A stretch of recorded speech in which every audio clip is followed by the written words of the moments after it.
So this morning, we continue our Advent series entitled Womb and Board, the inappropriately biblical stories of 5 scandalous women who delivered the deliverer. And during this season of Advent, as we build up to Christmas, we've been tracing the earthly lineage of Jesus through the women that are mentioned in his genealogy.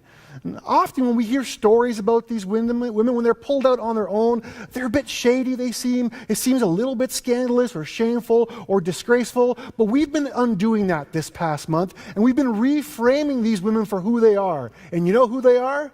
They are world changers who have overcome odds and enemies and broken social systems to do what is right.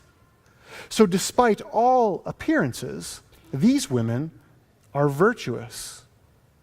But the stories we're telling this month are more than just, the same old underdog story. It's not that. The story we're telling is the story of Jesus and how Jesus comes and comes again through the weak and the marginalized and the powerless to make sure that God's plan to heal, restore, and renew the world is accomplished. So this morning, we continue that story with the story of Uriah's wife. Yes, you heard me correctly. She doesn't even get properly named. And that is our first clue that something is broken, but also that God is up to something miraculous. So this is where Uriah's wife lands in the genealogy of Jesus. Obed, the father of Jesse, and Jesse, the father of King David. And David was the father of Solomon, whose mother had been Uriah's wife. Now that is a weird way to introduce someone. It'd be like if I met you for the first time, you didn't know me or you didn't know my family. It'd be like saying, "Hi, I'm Sarah's husband. Hi, I'm Daniel's son. Hi, I'm Ethan's dad." Imagine if Ethan's dad was on my driver's license. Ethan's dad, do you know how fast you were going? It's weird, right? It doesn't make much sense. But the gospel writer, Matthew, is signaling something here. And as we walk through this woman's story, as found in 2 Samuel, and how it ties back to Jesus, we'll see what that signal is all about, and all of this will become much more clear for us. So here we go. Story of Uriah's wife goes like this. In the spring, at the time when kings go off to war, David sent Joab out with the king's men and the whole Israelite army. They destroyed the Ammonites and besieged Rabbah, but David remained in Jerusalem. And one evening, David got up from his bed and walked around the roof of the palace. And from the roof he saw a woman bathing. The woman was very beautiful. And David sent someone to find out about her. And the man said, "She is Bathsheba, the daughter of Eliam, the wife of Uriah the Hittite." Now right off the bat, I want you to notice the point of view here. The point of view here is top down, both symbolically and physically. Symbolically because this woman is only identified by the men that she belongs to. And as we continue to read her story, you'll notice that she's often referred to as the woman or Uriah's wife. And once in a while, she's actually named Bathsheba. And even after Uriah's death, in the royal wedding announcement of her marriage to King David, she is referred to not by her name, but as Uriah's wife. And friends, I want to tell you, that's going to make for some super awkward wedding invitations. Because throughout her story, this poor woman is treated as an object rather than a person. David looks down on her as a person and from his rooftop. But it's her fault, right? Come on, she's taking a bath outside. She was asking for it. Or was she? You got to remember, there was no indoor plumbing at this time. So she is likely in an enclosed garden or a courtyard that is only viewable from above. She thinks that she is alone, but she's not. And if the story sounds far-fetched to you, I'm here to tell you that something just like it happened to me. Here's how it worked. Family of ours got this new condo on the 4th floor overlooking beautiful Lake Huron. And the first time I went to visit them, I walked straight out of the patio to the patio. I opened it up. I was out on the balcony and I was just enjoying the view.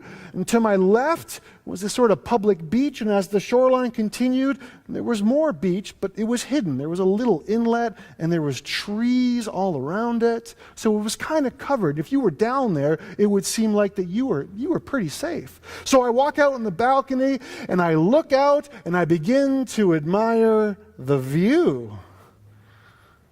You picking up what I'm dropping here? Because you may or may not know, the province of Ontario has some pretty loose laws around how dressed or undressed you can be at the beach. And I'll admit to you all this morning that my glance in that moment actually turned into a gaze. And I'm caught in a little bit of a fog, and then all of a sudden I hear some yelling. I'm like, who's yelling? I'm like, oh, it's those people. They're yelling. Who are they yelling at? Oh, they're yelling at me. They can see me. And so I just went back into the condo, and I shut the patio doors. And in a sense, this is the same thing that happened to David. The messengers who found out intel about this woman, they're yelling at him. They're calling him to snap out of it. Get out of that long, long gaze. Do you know who we're talking about here, they're saying? Do you know? That's Bathsheba. That's Uriah's wife. You know Uriah, right? One of your best soldiers? Oh, and her dad? It's Eliam. Eliam is one of your elite warriors. And you know that her grandfather, Eliam's father, is one of your chief advisors, right? So snap out of it, David. Stop looking. Get back in the apartment and shut the doors. They essentially were giving him a warning. And this warning actually uncovers a problem. And the problem is this. When we look down on others, when we hold the point of view that someone can be viewed or seen or treated as an object or even a disposable object, it becomes an instant recipe for victimhood. And that is exactly what happens next. Then David sent the messengers to get her. She came to him and he slept with her. And she went back home. And the woman conceived and sent word to David saying, I am pregnant. So David sent word to Joab, send me Uriah the Hittite. And Joab sent him to David. And when Uriah came to him, David asked him how Joab was, how the soldiers were, and how the war was going. And then David said to Uriah, go down to your house and wash your feet, which is another way of saying get cleaned up and get comfortable with your wife. You know what I mean? So Uriah left the palace, and a gift from the king was sent after him. But Uriah slept at the entrance to the palace with all his master's servants and did not go down to his house. And David was told, Uriah did not go home. So he asked Uriah, haven't you just come from a military campaign? Why didn't you go home? And Uriah said to David, the ark of Israel and Judah are staying in tents, and my commander Joab and my Lord's men are camped in the open country. How could I go to my house to eat and drink and make love to my wife? As surely as you live, I will not do such a thing. Do you see how fast this whole story has moved along? David sent for her. He took her. He laid with her. She returned. She conceived. And David uses his powers to objectify Bathsheba, to use Bathsheba, and in that instance, once again, nullifying her identity. There's no conversation between them. It's all action. It's all lust and no love. And the first time Bathsheba speaks, it's to say, I am pregnant. So she's not to blame.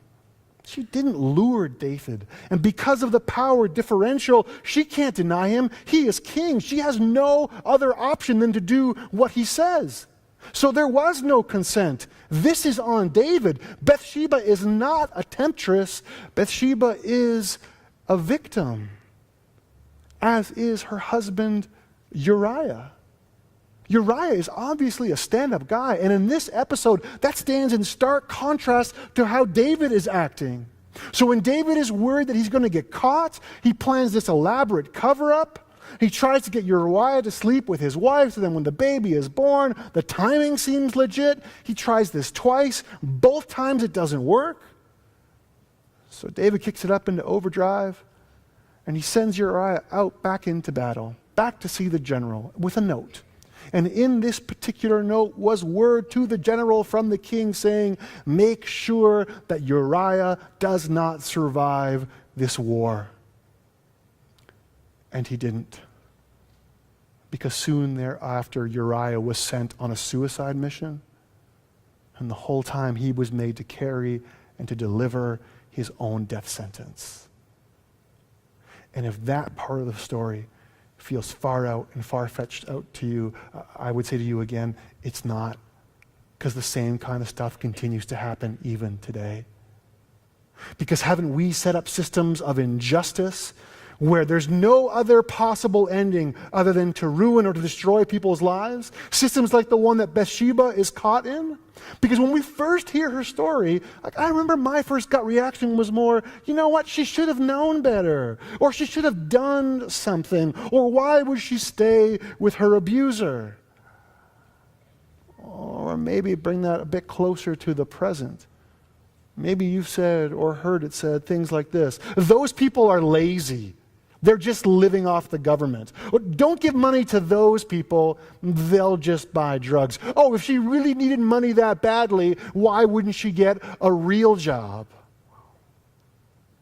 Or take that same sentiment and bring it right up to this very week.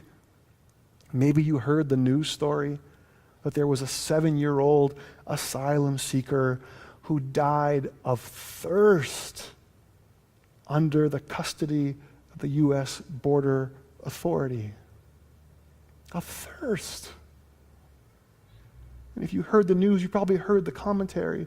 And there was one comment in particular that stuck out to me this week when someone said, well, nobody forced her to cross the desert. I don't know. Was she forced?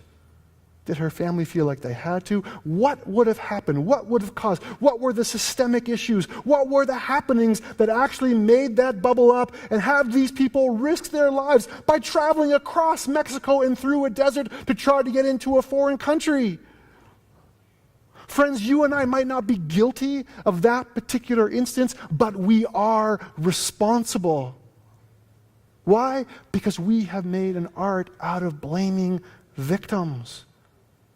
And it's not right. You know it, and I know it, and Jesus knows it, and Jesus feels all of it. So then, Jesus became a willing victim participant in the human condition precisely in order to heal humanity of that very condition, the curse of sin and death. Or, to make it more simple, solidarity is not a matter of wishing success to the victim of aggression, but of sharing his fate. One must accompany him to his death or to victory. And my friends, here this morning, I tell you that Jesus did both, and he calls us towards both. He calls us to follow him into his death. That is, to take his vantage point, to become low, to take the view of the victim, the perspective of those who are in need. And that is a bottom-up point of view, not a top-down point of view. But also, Jesus calls us into his victory, that is, into the full healing and restoration that we need for all the things that you have done and for all the things that have been done to you. So, in this season of Advent, the expectation that we cultivate is partially found in the story of Uriah's wife. The unnamed woman in Matthew's genealogy is purposely there to make you and I feel uncomfortable. Because we should not feel comfortable when people are looked down upon and treated as objects. And we should feel uncomfortable with the systems and worldviews that blame victims. So then, Uriah's wife remains unnamed so that we can name God's good news for this world. And that name is Jesus.